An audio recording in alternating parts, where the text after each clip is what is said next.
Hola, muy buenas tardes. Vamos a dar inicio con este evento el día de hoy. Tenemos nuestra segunda ponencia de esta semana jurídica denominada Dr. Javier Saldaña Almazán. En este día nos acompaña el director de la Facultad de Derecho, el doctor José Antonio Soto Sotelo, para quien pido un fuerte aplauso.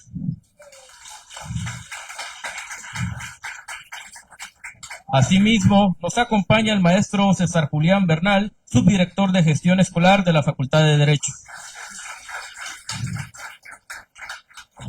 De igual forma nos acompaña nuestro ponente, el licenciado Samuel Salamanca Vázquez. Asimismo nos acompaña nuestro moderador el día de hoy, el doctor Jesús Aguilera Durán.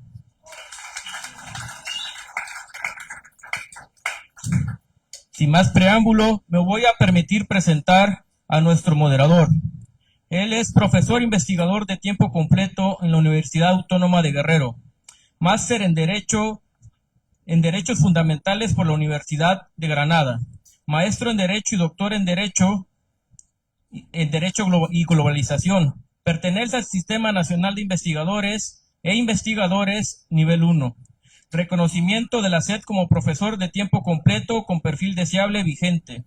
Ha hecho estancias de investigaciones en el Centro de Estudios Políticos y Constitucionales de España. Le cedo el uso de la palabra, maestro Aguilera. Gracias, estimado Germán. Muy bien, buenas tardes a todas y todos. Tengan ustedes la más cordial de las bienvenidas. Me voy a permitir leer una semblanza curricular de nuestro distinguido ponente, no sin antes mencionar que a la conclusión de su ponencia se abrirá una ronda breve de preguntas y respuestas. El doctor Samuel Salamanca Vázquez tiene una formación académica de licenciado en Derecho por la Universidad Autónoma de Tlaxcala, maestría en Derecho Constitucional y Amparo, maestría en Derecho Procesal Penal, Procedimiento Penal Acusatorio, Juicios Orales, maestría en Juicio Oral, Civil y Mercantil en el Centro de Estudios de Posgrado, doctorado en Derecho en el Instituto Internacional del Derecho y del Estado. Cuenta con diversos cursos impartidos, entre los más recientes, el reconocimiento por participar como disertante en la conferencia La responsabilidad del servidor público. También tiene un reconocimiento por participar como ponente en el curso La inconvencionalidad de la prisión preventiva oficiosa. Y cuenta también con un reconocimiento por participar como ponente en la conferencia La importancia de los tribunales colegiados de apelación. Estas importantes disertaciones llevadas a cabo en la Casa de la Cultura Jurídica de Acapulco, Guerrero. Cuenta también con una publicación, La reinterpretación de la figura jurídica de la inoperancia como una nueva manera de impartir justicia. Tiene una formación laboral extensa. Se mencionan los más relevantes. Fue secretario en funciones de magistrado adscrito al Tribunal Unitario del Centro Auxiliar de la Séptima Región. También fue secretario de tribunal adscrito al Tribunal Unitario de Circuito del Centro Auxiliar de la Séptima Región. También fue secretario en funciones de magistrado adscrito al Tribunal Colegiado de Apelación del 21º Circuito. Fue secretario de tribunal adscrito al Tribunal Colegiado de Apelación del 21º Circuito. Actualmente es secretario encargado del despacho adscrito al Tribunal Colegiado de Apelación del 21º Circuito. Doctor Samuel Salamanca Vázquez, le cedo el uso de la voz. Gracias, doctor. Buenas tardes. Primero que nada, gracias por estar aquí. Gracias al director. Doctor, muchas gracias por el espacio. Y bueno, el tema que hoy vamos a abordar es la inconvencionalidad de la prisión preventiva oficiosa. Es un tema que ha dado mucho de qué hablar en el foro jurídico y la idea es que revisemos por qué hemos llegado hasta esta etapa con relación a sentencias que se han emitido en contra del Estado mexicano y saber la evolución de esta figura jurídica que es muy importante para todo abogado y para el sistema jurídico, que es el control de convencionalidad. Iré comentando algunos casos que en el tribunal hemos conocido y que están relacionados con estas figuras jurídicas. Bueno, empezamos con esta diapositiva que refiere qué pasaba antes de la reforma en materia de derechos humanos en el año 2011. Como sabemos, esta reforma es un parteaguas. ¿Por qué? Porque antes el parámetro de validez en materia de derechos humanos solo estaba enfocado en la Constitución y realmente no se hacía esa referencia a tratados internacionales, a pesar de que muchos de ellos ya estaban suscritos por el Estado mexicano, pero realmente no se tenían como una referencia. De manera que las autoridades casi no acudían a ellos y pocas sentencias se fundamentaban en sus disposiciones. De manera que tanto el derecho constitucional como los tratados internacionales pues iban en caminos independientes, donde no había esa interacción, esa integridad con el fin de tutelar de mejor manera los derechos humanos. Sin embargo, después de la reforma, que fue en el año 2011, derivado del cumplimiento de una sentencia condenatoria que se emitió contra el Estado mexicano, de suma importancia y que es de Guerrero. Todos conocemos el caso de Rosendo Radilla, y obviamente una sentencia de condena trae diversas consecuencias, entre ellos modificar el sistema jurídico. Es por eso que este parámetro de validez ahora se fue fortaleciendo, porque a partir de la modificación del artículo 1 constitucional se estableció la obligación de acudir no solo a los derechos humanos de fuente nacional, sino también de fuente internacional. De manera que las autoridades ahora deben acudir a tratados de derechos humanos y las sentencias cada vez se fundamentan más en estas disposiciones. Es así como se forma este bloque, este nuevo bloque de validez, este nuevo bloque y parámetro de validez constitucional.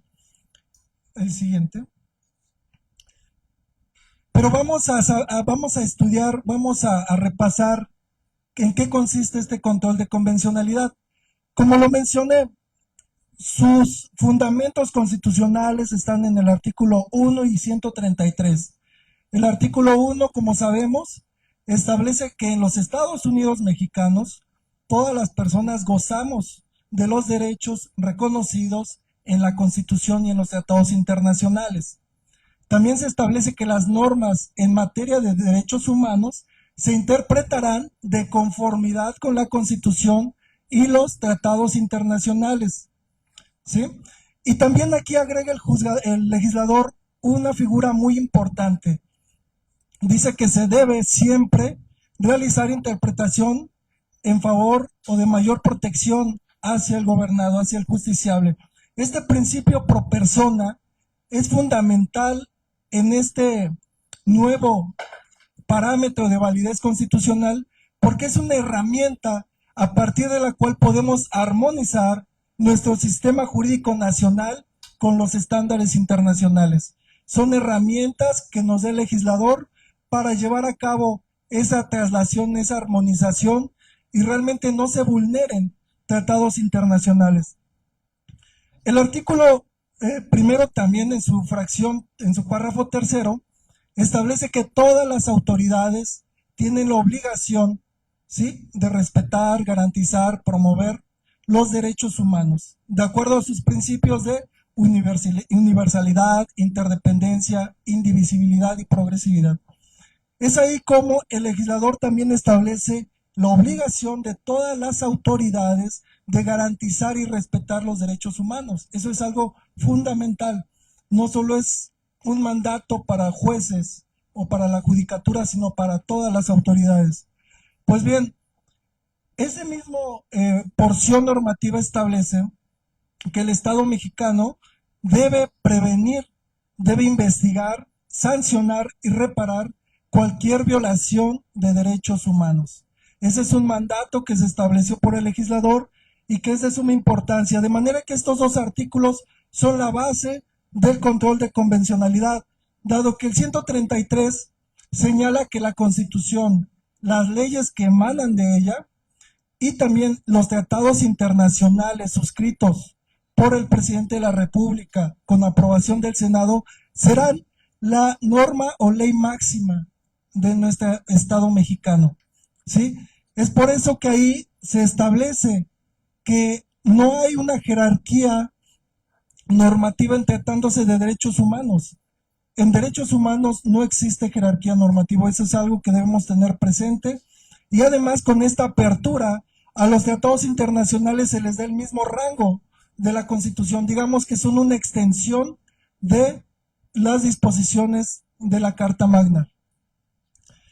Sin embargo, este control de convencionalidad se ha ido formando en el foro internacional, específicamente a través de la jurisprudencia de la Corte Interamericana. Recordemos que la Corte Interamericana crea jurisprudencia, pero a diferencia de la Suprema Corte, que establece un extracto del criterio jurídico, en el ámbito internacional la jurisprudencia es todo aquello que se puede advertir de una sentencia que emite la Corte Interamericana.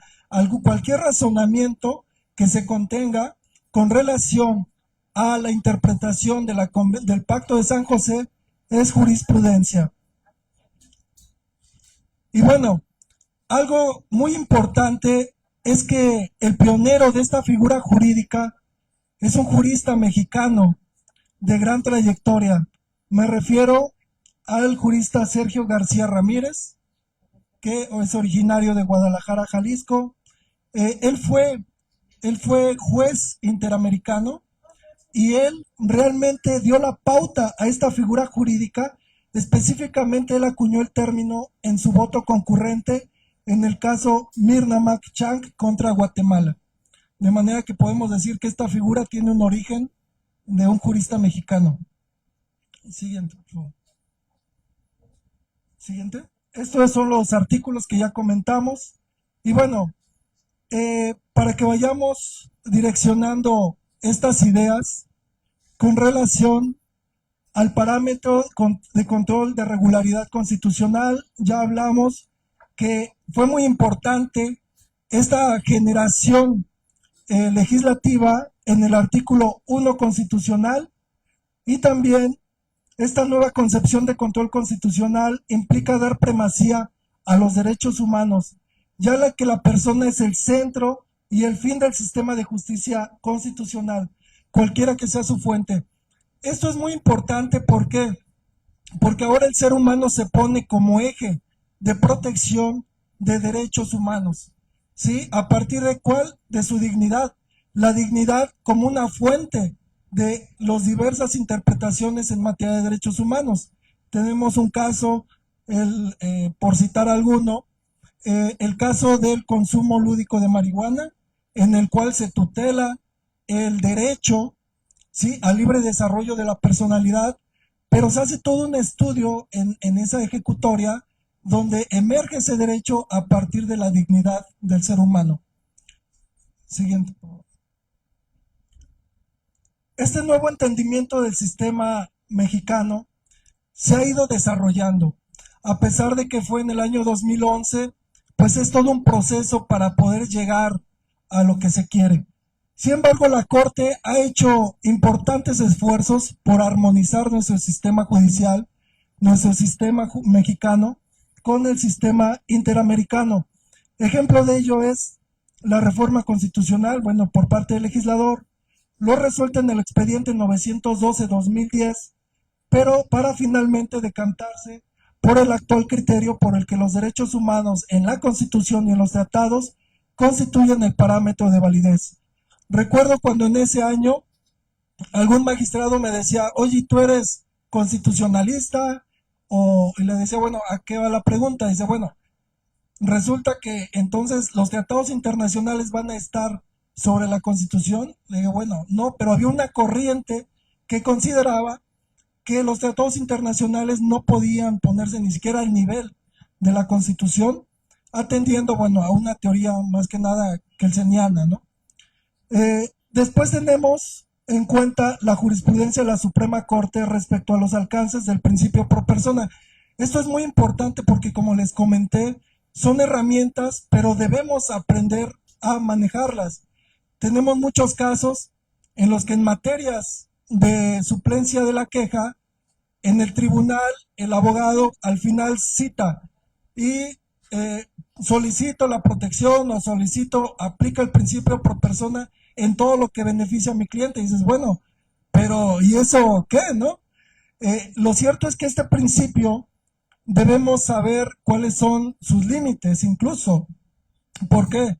Porque hay un sistema jurídico que debemos respetar, por ejemplo, el debido proceso, respetar las formalidades esenciales. Recuerdo de algún caso donde interpusieron el recurso de apelación fuera del término que marca la ley. Y decían, bueno, es que debes admitirme el recurso en aras de este principio pro persona porque protege de mejor manera. Bueno, es que son tus intereses, pero está sujeto a un orden jurídico y debes observar los plazos que establece la ley, porque de lo contrario, entonces caemos en un sistema, pues hasta cierto punto que se puede volver caótico, porque no habría reglas claras, no se respetaría el debido proceso y entonces no habría esa claridad en los criterios de los órganos jurisdiccionales. Es así como actualmente tenemos este sistema, un sistema dual de controles constitucionales por un lado y controles convencionales. Como les comentaba, este control constitucional también es muy importante. Cuando le preguntan a los ministros, bueno, ¿cuál es su función? A un juez, a un magistrado, pero sobre todo a los ministros, ellos dicen, somos guardianes de la Constitución. ¿Por qué? Porque su referente es la Constitución política. Ellos son el máximo intérprete de la Constitución. Cosa distinta en el foro internacional respecto del Pacto de San José, quienes interpretan o están legitimados para interpretar ese tratado internacional es la Corte Interamericana de Derechos Humanos.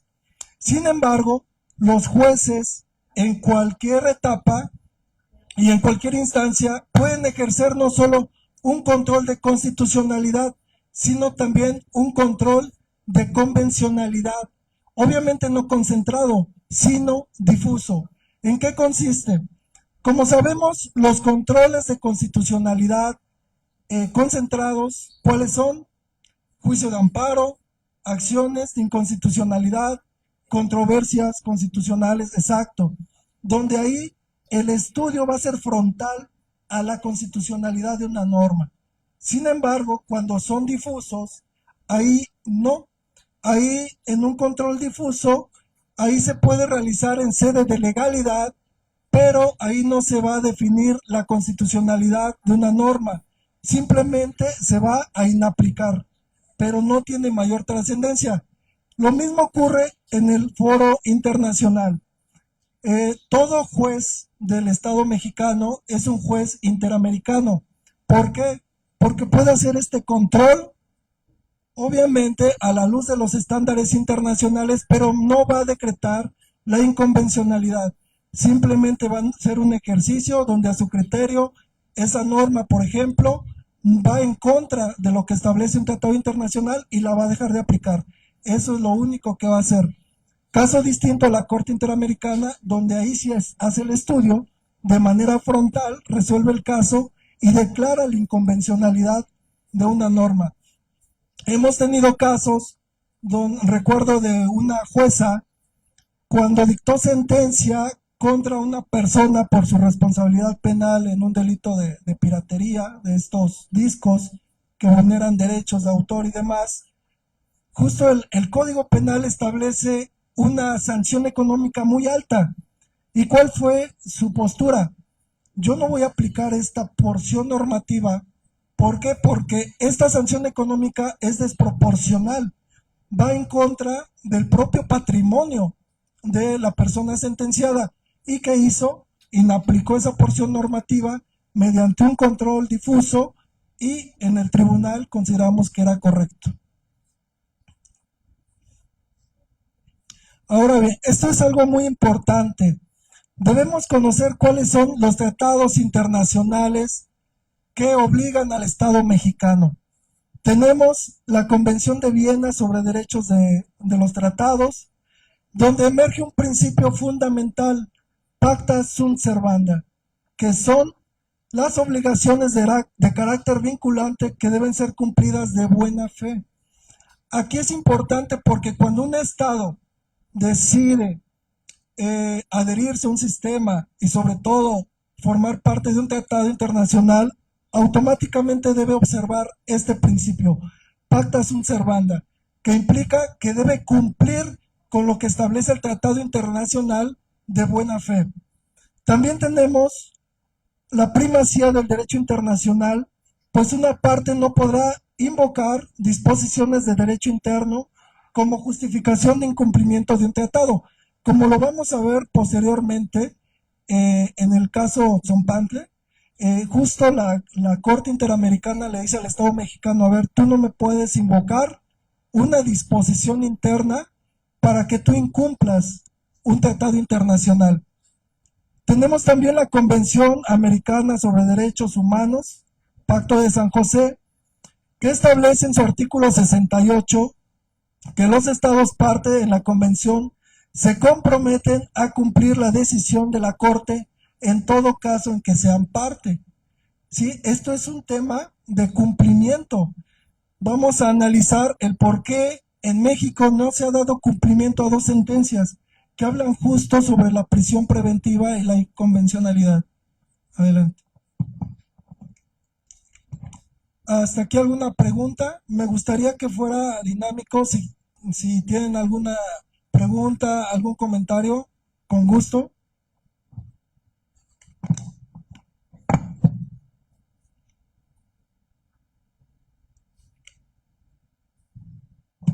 Bueno, entonces continuamos. Sí, adelante.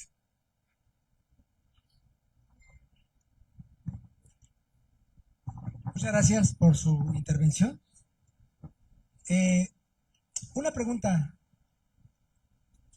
¿Existen algunos datos, yo no los he visto estadísticamente hablando, en el portal de la Corte o del Consejo de la Judicatura todavía?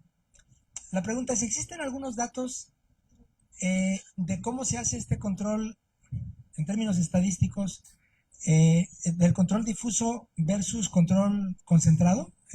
Digamos, en términos de la emisión de las sentencias, ¿hay algún dato estadístico que nos diga cómo están los jueces, no solo la Corte, por ejemplo, en el tema de los procesos constitucionales nacionales y los medios de control constitucional, de qué tanto se da este ejercicio de control difuso versus control concentrado? ¿Hay algún dato de cómo los jueces inaplican, por ejemplo? Nosotros cuando capturamos una sentencia en el CICE, en el sistema, nos pide algunos datos, ¿no? Si se trata de delincuencia organizada, pero no tenemos un filtro donde nos tengamos que precisar si se utilizó alguno de estos controles. Y no he visto que en las estadísticas que se manejan, incluso cuando recibimos una visita, rendimos informes, y yo no he visto alguna estadística sobre el uso de estos controles. Sin embargo, es muy importante porque me atrevo a decir que es muy baja el porcentaje de la utilización de estos controles. Pero bueno, vamos a continuar. Pues bien, existe este criterio de la Suprema Corte, donde establece que las sentencias de la Corte Interamericana, todas las autoridades del Estado mexicano, incluyendo el Poder Judicial de la Federación, deben acatar lo ordenado en aquellas. ¿Qué implica? Que los jueces, magistrados y ministros están obligados a acatar las disposiciones. Esto es muy importante porque cuando se declaró la inconvencionalidad de la prisión preventiva aquí en México, algunos jueces empezaron a realizar ese ejercicio de mutuo propio. Dijeron, bueno, yo soy un juez interamericano, voy a aplicar el estándar internacional y por lo tanto voy a inaplicar esta figura jurídica porque va en contra de lo que establece el Pacto de San José. Y algunos jueces se atrevieron, fueron muy criticados porque les dijeron, no te adelantes hasta que la Corte lo defina. Hay temas que son de impacto nacional, son temas de suma importancia que la mayoría de juzgadores esperan a que la Corte se pronuncie por seguridad y para evitar alguna sanción por parte del actual Consejo de la Judicatura, porque vienen quejas y entonces empieza un procedimiento de responsabilidad. Pero esto es importante porque, como lo vamos a ver, hay jueces que se atrevieron, la Corte no ha definido formalmente de frente a este problema. Hubo un ejercicio que realizó, lo vamos a ver a continuación, pero están obligados todos los juzgadores a acatar lo ordenado a nivel internacional. A grandes rasgos, para que tengamos el panorama general, hay sistemas internacionales de protección de derechos humanos. Tenemos un sistema universal y sistemas regionales. Dentro de esto está el interamericano, el europeo, el africano y el asiático. Nosotros formamos parte del interamericano y del universal. Estos sistemas son muy importantes para todo abogado, conocerlos. Es fundamental que ustedes conozcan los tratados internacionales porque muchos casos se ganan justo por normas de carácter internacional. Recuerdo un asunto donde un niño con problemas de autismo, en muchas escuelas le cierran las puertas porque hay escuelas privadas, incluso públicas, que argumentan que no tienen profesores para brindarles este servicio y esta formación educativa. De manera que se promovió, este asunto fue en la Suprema Corte, vía acción de inconstitucionalidad, y la Corte lo que hizo fue no solo observar el artículo 3º que establece el derecho a la educación. La Corte hizo alusión a un tratado internacional, pero no del sistema interamericano, sino del sistema internacional o universal de derechos humanos. Y me refiero al Pacto de Protección de las Personas con Discapacidad.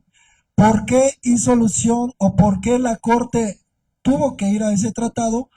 Porque consideró que el legislador mexicano, si bien ha establecido el derecho a la educación, este tratado internacional iba mucho más allá. Y ahí se habla de una educación inclusiva. Una educación inclusiva en donde se ha desarrollado para personas con discapacidad y específicamente para personas con espectro autista, ¿no?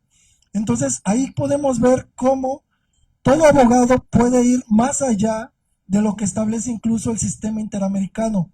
Obviamente siempre y cuando conozcamos todo este bagaje de tratados internacionales. Vamos a hablar ahora de la Corte. En general, la Convención Americana pues es un tratado internacional que prevé derechos y libertades y obviamente es vinculante para los estados parte. ¿Cuándo entró en vigor? Pues entró en vigor en 1978. México es parte de la convención desde el 24 de marzo de 1981 y reconoció competencia contenciosa a la Corte Interamericana el 16 de diciembre de 1998. Esto es muy importante porque cuando un Estado reconoce justo esta competencia contenciosa, implica que la Corte puede conocer casos que involucren a ese Estado y que debe de dar cumplimiento a lo que establece la Corte Interamericana. Vamos a ver los casos que les comentaba, porque vamos ya a particularizar sobre la prisión preventiva. Este caso, Zumpangle, Tecpil y otros contra México, data de noviembre del 2022. En esta sentencia se declaró la responsabilidad internacional del Estado mexicano porque vulneró el derecho a la integridad personal, libertad personal, garantías judiciales, protección judicial, también en relación a su obligación de respeto y adoptar disposiciones de derecho interno que no ha hecho el Estado mexicano. Esas violaciones a la Convención fueron cometidas en perjuicio de las víctimas y este caso data de 2006 a 2008. Adelante. Tenemos el caso García Rodríguez y otros contra México, donde también se vulneraron diversos derechos de estas personas y estuvo más de 17 años en prisión preventiva. Imagínense, fue muchísimo tiempo y los hechos iniciaron en el 2002 y se prolongaron hasta el 2023. Ahora, vamos a ver qué establece nuestra Constitución y por qué razón existe la prisión preventiva oficiosa.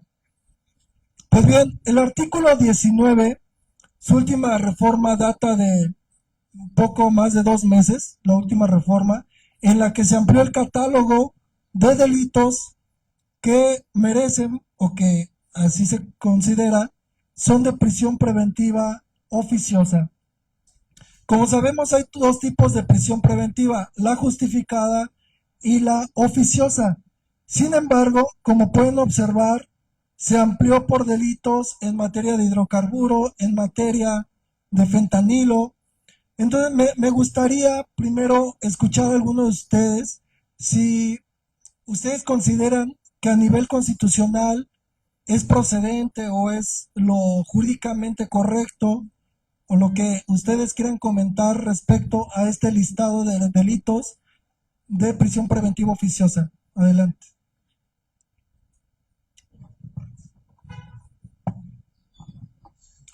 No, bueno, para empezar, pues claro que no es correcto. Es evidente que esa ampliación de ese catálogo es inconstitucional, pero además yo lo que quisiera poner en contexto es que precisamente se ha declarado por organismos internacionales, estamos hablando de la ONU, en Derechos Humanos, Amnistía Internacional, y no tengo el dato si también la Corte Interamericana, por ejemplo, en cuanto a la prisión preventiva, donde la han declarado que debe desaparecer como tal. Entonces, la ampliación del catálogo de delitos es evidente que vulnera los derechos humanos. La pregunta, en todo caso, que yo quisiera hacerle es, ¿cuál va a ser la consecuencia para el Estado mexicano? El no cumplimiento de la protección de derechos humanos en base al convenio, esta convencionalidad de la cual nos habla, del cual México es parte. Usted nos acaba de decir desde qué año. ¿Cuál pudiera ser la sanción? Yo recuerdo el caso de usted que planteaba, el de Tita Radilla con su padre en Atoyac, donde yo ese lo pongo en contexto con mis alumnos y les digo, eso que nos enseñaron a nosotros en teoría del Estado, donde existía el principio de soberanía y que nada por encima de, prácticamente con esa sentencia se le obligó al Estado mexicano, tuvo que venir un representante del Estado mexicano a Atoyac a ofrecer una disculpa pública por un ordenamiento precisamente de la Corte Interamericana en esa sentencia. Yo la pregunta concreta es, ¿cuáles van a ser las consecuencias, sobre todo por esta indefinición de la Corte en el pronunciamiento de lo que nos está señalando? ¿Sería cuánto? Gracias. Sí, gracias. Sí, como bien lo dice, ¿no? Yo también comulgo con la premisa de que el legislador, obviamente, frente a una postura siempre hay argumentos a favor y en contra. El legislador, pues, justifica que México vive, pues, un periodo de violencia, de inestabilidad social, que requiere que se establezcan delitos para efecto de que pues el juez imponga esa prisión preventiva y esta persona que se considera que ahí se vulnera el principio de presunción de inocencia, se considera alguien que podría causar más daño a la sociedad, ¿no? Entonces, vamos a ver después las razones que expone el Estado mexicano para, pues de alguna manera tratar de justificar esta postura. Pero, sin embargo, atendiendo a su pregunta, como decíamos, los tratados internacionales de cumplimiento es de buena fe, ¿sí? Es un sistema que carece de sanciones, ¿cómo le diré? Frontales. Obviamente sí hay consecuencias, pero no son coercitivas, ¿no? ¿Por qué? Porque los tratados internacionales parten de la premisa de que debe haber una armonía internacional, y tal vez sí lo tomen en cuenta pues para algún tema de carácter económico o para algún tratado de otra índole, pero como tal, las sanciones, cuando no se ha dado cumplimiento, pues se lleva, como vamos a ver, hay un seguimiento del cumplimiento de sanciones. Sin embargo, no hay plazos tan definidos, no lo establecen en la sentencia, y sobre todo que estos cumplimientos dependen a veces no solo de un poder, sino del poder ejecutivo, el poder legislativo, el poder judicial. Entonces es complicado, pero cuando hay voluntad, pues se debe avanzar, ¿no? Sin embargo, pues sí, lo único es que se revictimiza a veces a las víctimas, y eso puede dar lugar, ¿sí?, a mayores responsabilidades. Pero bueno, vamos a continuar. El artículo 20 también es muy importante porque establece en el apartado B, fracción novena, que la prisión preventiva no podrá exceder del tiempo que como máximo de pena fije la ley al delito que motivará el proceso, y en ningún caso será superior a 2 años, salvo que su prolongación se deba al ejercicio del derecho de defensa del imputado. En el tribunal recibimos muchos casos justo por este supuesto. ¿Por qué? Porque hay personas que están en prisión preventiva, no en el nuevo sistema, sino desde el sistema anterior, y ya llevan mucho tiempo. ¿Qué hizo el legislador? Obviamente con base en los estándares que ha marcado la Corte Interamericana, que la Corte Interamericana habla de plazo razonable, el legislador dijo, bueno, 2 años. ¿Por qué? Porque recordemos que en nuestra propia Constitución establece que toda persona debe ser juzgada antes de 4 meses, cuando la pena de prisión no exceda de 2 años, y antes de 1 año, cuando la pena máxima señalado para el delito excede ese plazo. Entonces tenemos muchos casos porque promueven el incidente ante los jueces. Ya hay un criterio de la Corte que dice, ¿sabes qué? A pesar de que en el sistema anterior fueron sentenciados, pueden revisar su situación conforme al quinto transitorio, relativo a un decreto que modificó el Código Nacional de Procedimientos Penales. ¿Cuál ha sido el criterio de los jueces?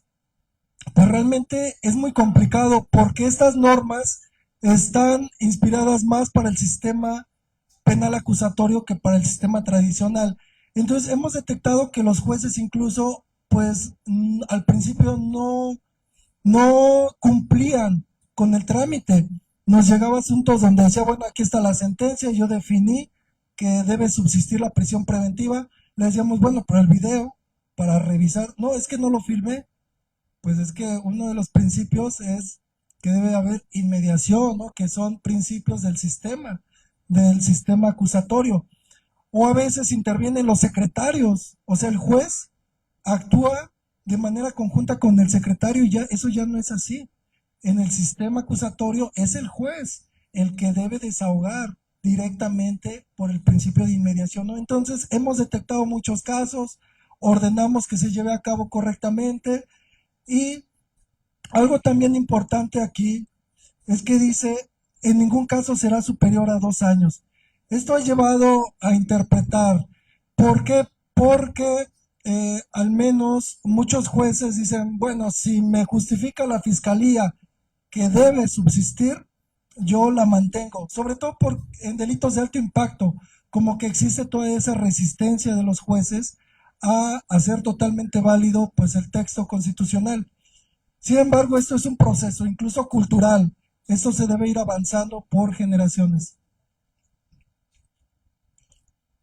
Ahora bien, a grandes rasgos, la Comisión Interamericana tiene una función sumamente importante porque además de que lleva los casos a la Corte Interamericana, también rinde informes y este informe es sobre el uso de la prisión preventiva en las Américas, donde hizo todo un estudio muy exhaustivo. Yo voy a hablar de algunas cosas que me parecen importantes.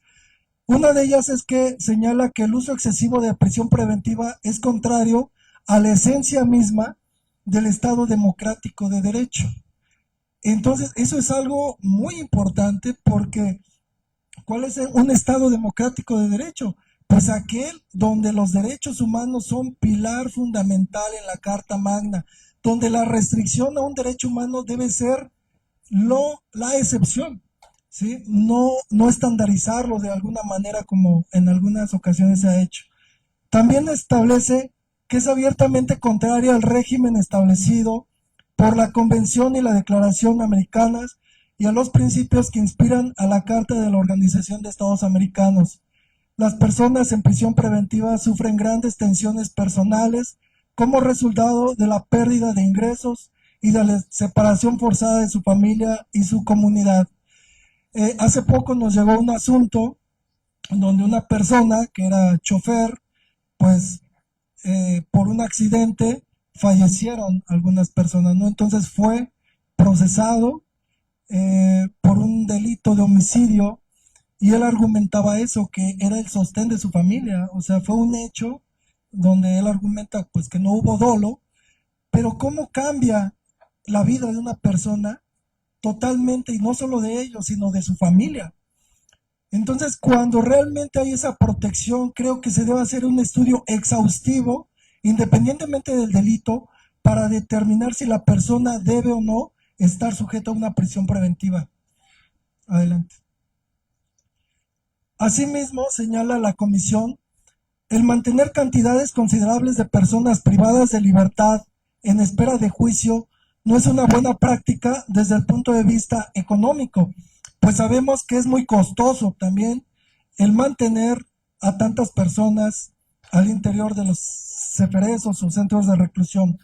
Por otro lado, el mantener a una persona bajo régimen de detención preventiva por un periodo prolongado puede crear una situación de hecho en la que los jueces sean mucho más propensos a dictar sentencia condenatoria para de alguna manera justificar el tiempo que han estado privados de la libertad. Y fíjense que eso pues es cierto, o sea, me refiero, hay jueces que pueden pensar, oye, pero es que esta persona yo la tengo en prisión preventiva desde hace 5 o 10 años y ahora resulta que si dicta una sentencia absolutoria, ¿qué va a pasar? ¿No? Porque esa persona tiene derecho a la reparación del daño. Es por eso que es muy importante.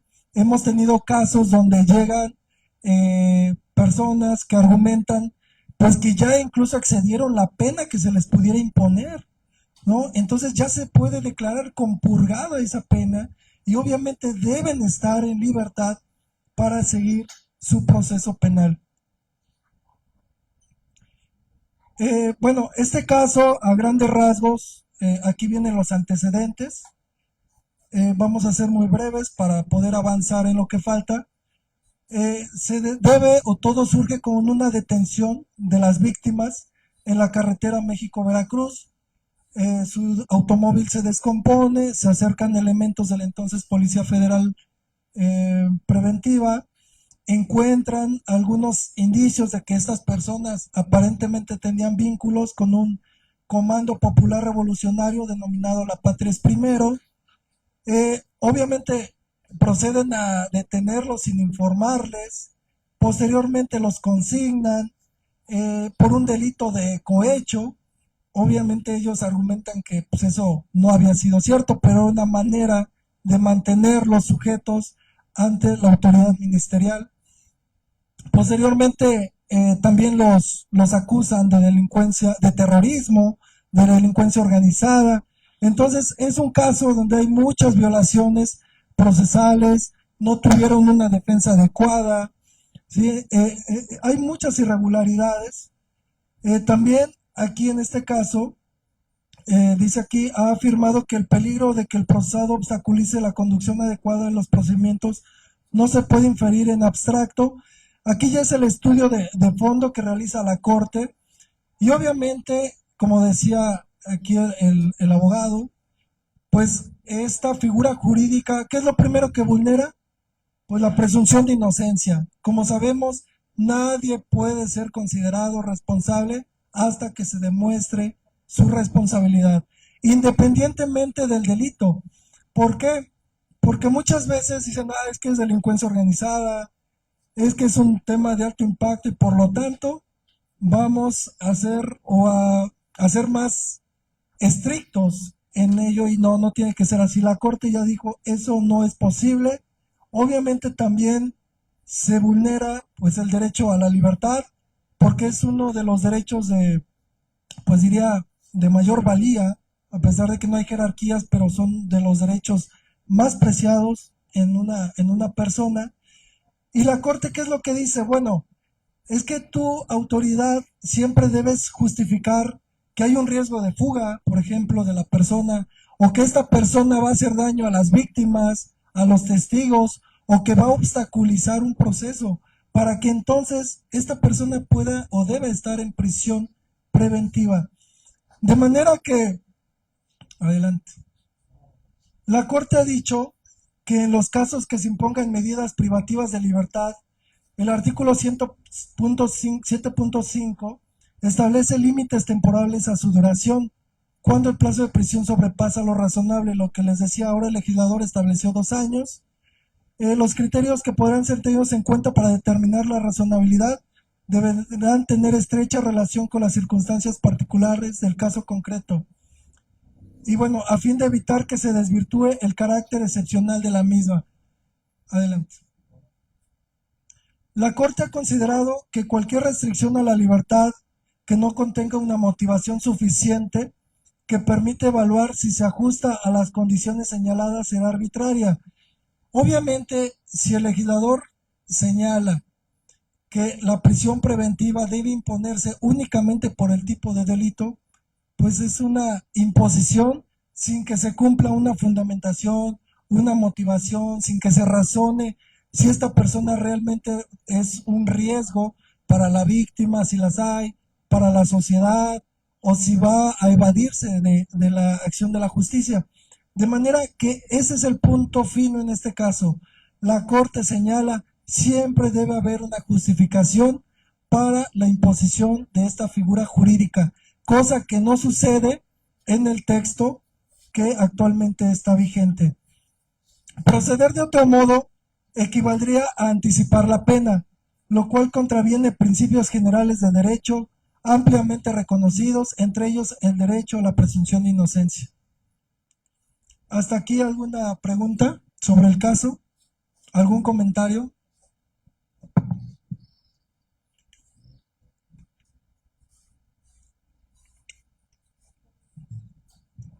Bueno, en esta sentencia, obviamente hay una audiencia, hay una etapa oral en la Corte Interamericana, donde el representante del Estado mexicano tiene que exponer por qué razón el legislador establece, en este caso, la figura jurídica de la prisión preventiva oficiosa.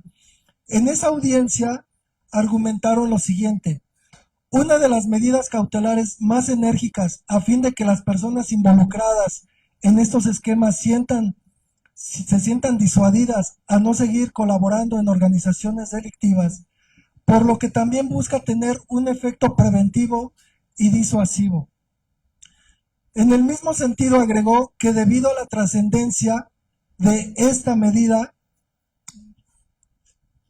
el Estado mexicano ha considerado necesario establecer la prisión preventiva como un mecanismo efectivo para perseguir delitos y erradicar la violencia. Bueno, este es el argumento del Estado mexicano. Como ya vimos, pues obvio es incompatible con lo que establece el Pacto de San José.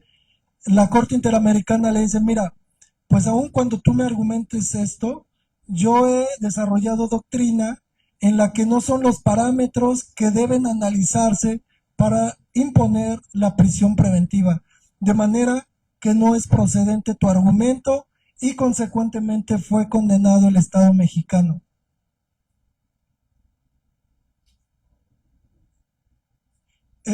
Después pasamos a las garantías de no repetición.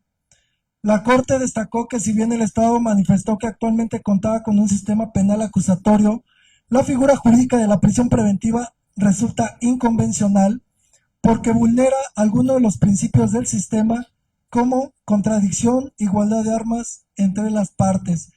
Recordemos que en el sistema penal acusatorio, cuando en el momento el fiscal solicita la imposición de una medida cautelar, el juez abre un debate. ¿Y por qué? Para escuchar obviamente a las partes, tutelar el principio de contradicción y entonces recibir los datos y medios probatorios a fin de que defina si procede o no procede. Sin embargo, esto no se hace tratándose de delitos que considera el legislador de alto impacto. La Corte analizó disposiciones actuales y las comparó con las que se encontraban en vigor en la época de los hechos para determinar si la problemática detectada de inconvencionalidad fue subsanada o si sigue presentando. Obviamente la Corte Interamericana analizó la Constitución, analizó el Código Nacional y pues definió que no, que el Estado mexicano no ha cumplido con este estándar internacional. Por lo tanto, la Corte ordenó al Estado modificar el ordenamiento jurídico secundario, que es uno de los puntos de condena que a la fecha se encuentra pendiente de cumplimiento. Siguiente. Estas son las conclusiones. La Corte precisó que las autoridades internas, al aplicar la figura de la prisión preventiva, deben ejercer un adecuado control de convencionalidad para que las mismas no afecten los derechos contenidos en la Convención Americana. Todos los órganos, incluidos los jueces, están sometidos a aquel, lo cual les obliga a velar por los efectos de las disposiciones de la Convención. Lo que yo les comentaba, magistrados y órganos vinculados a la Administración de Justicia en todos los niveles están obligados a ejercer un control ex oficio para hacer compatible el sistema nacional con el sistema interamericano. Como les comentaba, hay jueces que sí lo aplican, hay tribunales que sí lo aplican. De hecho, cuando a mí me llegó este asunto para proyectar, yo lo proyecté en el sentido de declarar, obviamente mediante un control difuso, la inconvencionalidad de la figura jurídica. Obviamente cuando hay antinomias tenemos técnicas para superarlas. En este caso, la antinomia es de la Constitución con el Tratado Internacional. ¿Cómo podemos superarla? Mediante una interpretación. ¿Qué nos dice el artículo 1 constitucional? Una interpretación conforme. ¿Por qué? Porque debemos de tratar de armonizar siempre lo que establece una norma con relación a la Constitución o a un tratado internacional. Aquí lo difícil es que es la propia Constitución, que es nuestra máxima ley en el sistema mexicano. Entonces es complicado y lo vamos a ver cómo la Corte ha tratado de superar este problema de antinomia y se los explico brevemente. La Suprema Corte, recordarán en el caso donde empezaron a tratar de tipificar como delitos graves a las personas que facturaban cuando no existía realmente esas operaciones mercantiles, ¿no? Las llamadas factureras. Entonces, obviamente, el Estado mexicano reaccionó frente a este fenómeno delictivo y dijo, bueno, vamos a considerar a estos delitos como sujetos a prisión preventiva oficiosa.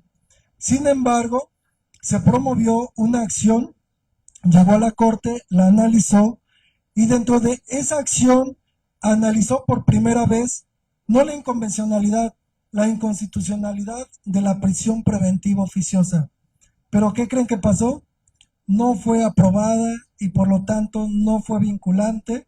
Solo fue vinculante la parte en la que decretó que no era procedente esta porción normativa y la declaró inválida respecto a personas que han incurrido en delitos fiscales y por lo tanto no pueden ser sometidos a la prisión preventiva oficiosa. Ahora, ¿cuáles fueron los argumentos de la Corte? La Corte lo que definió es primero tratando de armonizar la Constitución, específicamente el artículo 19, con el principio de presunción de inocencia y el derecho a la libertad personal. ¿Y qué dijo? ¿Cuál fue la solución? Dice, bueno, el artículo 19 establece que se deberá imponer prisión preventiva a personas que sean imputadas por tales delitos. Pero vamos a entender por oficioso aquello que no es automático. Dice, bueno, ¿cómo aquello que no es automático? Sí, esto implica que el juez forzosamente tiene que abrir debate para que se defina si procede o no la imposición de la prisión preventiva, pero que las partes lo hagan no valer, pero que sí expresen argumentos. De esta manera estaríamos cumpliendo con el estándar internacional, porque la Corte lo único que quiere es que haya debate para la imposición de la prisión preventiva. Esa fue la armonización o la solución que dio la Corte, pero no fue aprobada por la mayoría. Ahora, quisiera hacer un paréntesis para que brevemente repasemos y me diga alguien lo que hemos analizado respecto a lo que por un lado establece nuestra Constitución, por el otro lado lo que establece el Pacto de San José. Entonces, ¿hay tensiones o no entre el sistema jurídico nacional y el sistema jurídico internacional? ¿Hay antinomia entre la Constitución y la Convención? ¿Los juzgadores pueden inaplicar por inconvencionalidad una norma constitucional? O sea, ¿será posible eso? Que un juez diga, pues yo no voy a aplicar una norma de carácter constitucional porque va en contra de lo que establece el Pacto de San José y consecuentemente me decanto por un control difuso de convencionalidad. ¿Ustedes qué piensan? Aquí cualquier opinión es totalmente respetable y valiosa para que vayamos avanzando. Por allá.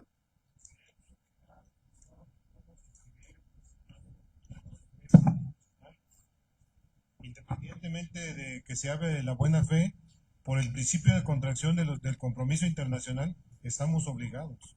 Y no tiene el Estado mexicano que justificarse en lo que se plantea en el aumento de delitos cuando se vulneran, estamos observando, cuando se vulneran muchos de los principios del derecho. Ese sería mi concepción. Sí, sí, en efecto. Los tratados están suscritos, ¿sí? O sea, sí estamos obligados, como bien lo refiere, estamos obligados. El tema aquí es que hay una política pública, política de Estado, que establece la figura jurídica a sabiendas que va en contra de lo que establece el Pacto de San José. Obviamente es una política pública que tiene sus argumentos, ¿no? El por qué razón debe una persona sin juicio previo ser sometida a una prisión preventiva oficiosa, y ahí el legislador establece las razones, en la exposición de motivos lo ha hecho. Sin embargo, creo que falta esa armonización total de nuestro orden jurídico. Sí debemos atender a lo que establecen nuestros tratados, si no, ¿para qué los suscribimos, no? Debemos hacer caso de lo que establece los tratados internacionales, debemos conocerlos, debemos hacerlos válidos. ¿Por qué? Porque todo esto es en beneficio de la protección y de todo este sistema de protección de derechos humanos. Todo esto tiende a proteger de la mejor manera a los gobernados. Cualquiera de nosotros está no está libre de algún posible proceso por un delito de estos, ¿no? Entonces, obviamente va a impactar en nuestra vida. Y a pesar de que sabemos nosotros que no nos vamos a sustraer, que vamos a tener elementos para salir avantes y declararnos inocentes, declarar nuestra inocencia en sentencia, vamos a estar sujetos a una prisión preventiva que va a afectar no solo mi esfera jurídica, sino la de mi familia. Porque si yo soy el único proveedor, ya no va a haber ingresos en mi familia, ¿sí? Que eso va a obligar a que a mi familia a buscar otras fuentes de ingreso. Esto impacta totalmente en la vida de las personas, ¿no? De ahí la necesidad de que nuevamente esto llegue a la Cámara de Diputados, de que nuevamente se hagan este ejercicio de legislación. Ya hay una iniciativa ahí de una diputada que justo ella invoca en su exposición de motivos que con la finalidad de dar cumplimiento a las condenas internacionales debe modificarse el artículo 19 de la Carta Magna. Ella lo único que propone es quitar todo este catálogo y señala que la prisión preventiva deberá imponerse siempre y cuando, y establece los requisitos que ha establecido el legislador, sea idónea, sea proporcional y todos los demás, ¿no? Pero esta es una iniciativa de la que depende, pues en el ámbito de la legislación que se apruebe o no. Sin embargo, estamos viendo que existe esa antinomia y eso es lo preocupante. Justo en el artículo que hace un tiempo escribí, planteaba esto, la reingeniería de nuestro sistema judicial en materia de derechos humanos. ¿Por qué? Porque cuando pasamos a todo este estándar internacional, hay muchas figuras jurídicas en sede interna que no son acordes a esos estándares y que por lo tanto vulneran derechos que establece el Pacto de San José y otros tratados internacionales. Por ello es importante que cada uno de nosotros ponga su granito de arena en este proceso de armonización. Seguimos. Bueno, esta es la acción de inconstitucionalidad que les comentaba, en la que la Suprema Corte abordó el tema de inconstitucionalidad de la prisión preventiva. Obviamente determinó que va en contra del principio de presunción de inocencia, que vulnera diversos derechos, y esta era la propuesta, que en lugar de que se estableciera de manera automática, se abriera un debate y consecuentemente se definiera si era viable o no imponerla. El siguiente. Bueno, estas son las, digamos, lo que ha cumplido el Estado mexicano y también lo que no ha cumplido. Sobre todo lo que ha cumplido el Estado mexicano en las condenas ha sido el tema de la indemnización, de pagos y de difusión del criterio en el Diario Oficial de la Federación, en diversos medios, para que pues esto tenga un impacto en toda la sociedad. Sin embargo, también quedan muchas cosas que no se han cumplido, entre ellos la armonización de nuestro sistema jurídico interno para que sea acorde a los estándares internacionales. En ambos casos, donde ha sido condenado el Estado mexicano respecto a esta figura jurídica, son similares las condenas, ha cumplido ya con algunas de manera parcial, sin embargo falta toda esta parte legislativa. Siguiente. Bueno, pues con esto yo cierro mi intervención. Gracias por el espacio, doctor. Muchas gracias, estimado doctor Samuel Salamanca Vázquez. Si alguien tiene una pregunta, una inquietud, un comentario que hacer, es momento de hacerlo. Y si no, por mientras... Sí, adelante.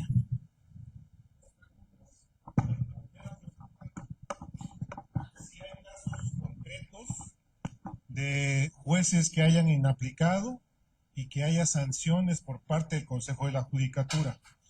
Porque recuerdo que en las suspensiones que, por ejemplo, otorgaron los jueces para la famosa obra emblemática, de los que otorgaron, El Consejo de la Judicatura pretendía, no lo sé, por eso pregunto, pretendía aplicarle sanciones por otorgar las suspensiones. Yo para el caso particular preguntaría en el caso de la inaplicación. Y por el otro lado, en una concepción personal de usted, si en un momento dado este aumento del catálogo en realidad ha inhibido o más bien es una forma de coerción por parte del Estado. Porque en lo personal a mí me preocupa la politización de las decisiones del Poder Judicial, muy particularmente de la Corte, sobre todo en las decisiones que no toma, porque al final de cuentas nos deja como ciudadanos en un estado de vulneración en cuanto a nuestros derechos. Muchas gracias y muchas felicidades por su exposición. Sí, muchas gracias. Sí, mire, de los casos que yo he conocido, donde jueces aplicaron directamente el pacto internacional, en efecto, ellos lo que hacían, con el fin de evitar sanciones del Consejo, ellos lo que hacían era citar a una audiencia, abrir debate, ¿sí?, para que estuviera acorde a la Constitución, a la Convención Interamericana, y obviamente, no que yo conozca, no hay sanciones hacia ellos. Sin embargo, muchos titulares les decían, pues es que es muy arriesgado lo que tú estás haciendo porque la Constitución te establece algo. Incluso la propia Corte ha establecido que cuando un derecho humano prevé una restricción constitucional, debes estar a lo que establece la restricción constitucional, ¿sí?, independientemente de que haya un estándar que proteja de mejor manera ese derecho humano. Es ahí donde ellos interpretaban y decían, bueno, es que esa restricción no aplica para mí, y ya explicaban por qué no violaban esa jurisprudencia y por qué entonces se decantaban por abrir debate, exigirle a la Fiscalía que probara que la persona tenía que ser sometida a prisión preventiva con las pruebas o los datos y medios de prueba que correspondieran, y de esta manera ellos tutelaban de mejor manera ese derecho y estaban estaban cumpliendo con lo que establece en este caso el Foro Internacional, ¿no? Entonces trataron de cubrir, de no incurrir tampoco en desacato de una jurisprudencia, pero también de cumplir con este estándar internacional. Entonces es algo que se me hizo muy, muy importante. En el tribunal donde yo laboro, justo yo propuse, le comentaba, este ejercicio. Sin embargo, en pleno ya no pasó, justo porque la mayoría de los entonces titulares, porque esto pues va cambiando, ¿no? Dijeron que teníamos que estar acordes a la jurisprudencia que establece la Corte, y que para ellos, si el derecho a la libertad establecía una restricción en sede nacional y a nivel constitucional, teníamos que estar a lo que establece el 19 constitucional. Y con relación a su segunda pregunta, mire, está documentado, y en el informe que hice alusión, hay bien estadísticas de que el hecho de que se agreguen mayores tipos penales a prisión preventiva oficiosa no soluciona el problema de seguridad. Ahí se reflexiona que es un tema de carácter estructural, es un tema complejo, que tiene que ver con muchas aristas. Una arista económica, de dar oportunidad a las personas de menos recursos. También una arista de educación, que es fortalecer a la sociedad mexicana o toda sociedad en la educación, en la cultura, y que todo esto va llevando de alguna manera a contrarrestar el fenómeno de la delincuencia, ¿sí? Pero bueno, ahí se hace todo un estudio, pero en ese informe se señala que no da la solución a disminuir los índices. Sí, gracias. Gracias, estimado doctor Samuel Salamanca. ¿Alguna otra pregunta, comentario? Comentarle que en el 2021, 2022, tuve oportunidad de dirigir una tesis denominada justamente en estos términos, y antes de que se pronunciara la Corte Interamericana en estos dos casos, que son los más paradigmáticos, ya se había pronunciado al menos uno de un tribunal colegiado en el sentido de que la prisión preventiva era constitucional, pero era inconvencional. En ese sentido se había pronunciado al menos un tribunal colegiado me parece en ese momento que había un segundo que ya estaba en ese sentido. Y yo digo que es relevante porque eso habla de la profesionalidad del Poder Judicial de la Federación de hacer un control de convencionalidad en sus resoluciones. Es únicamente un comentario que abona lo que usted nos ha disertado en esta ponencia tan interesante. Y si no hay más comentarios, preguntas, pues hasta aquí vamos a cerrar la intervención. Pasamos el uso de la voz al licenciado Germán. Muchas gracias, démosle un fuerte aplauso a nuestro ponente, el moderador del día de hoy. Pasaríamos a la entrega de reconocimientos a cargo del director José Antonio Soto Sotelo, el subdirector César Julián Bernal. Por favor, si nos acompañan aquí al frente.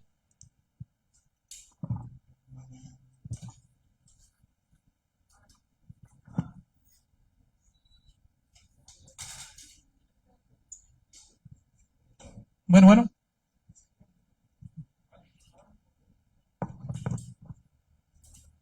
Le voy a pedir aquí a mi maestro Tonatiuh Astudillo Méndez haga la entrega del reconocimiento a nuestro ponente. Muchas gracias, señor director. Aquí estamos con nuestros jóvenes estudiantes y agradecemos bastante la visita de distinguidos juristas que están trabajando día a día en el camino tan complicado pero hermoso de la impartición de justicia. El distinguido reconocimiento que le dan al doctor Samuel Salamanca Vázquez por su destacada participación como ponente en la conferencia Inconvencionalidad en la prisión preventiva oficiosa, impartida en el marco de la Semana Jurídica doctor Javier Saldaña Almazán. Un fuerte aplauso, por favor, al ponente, señor.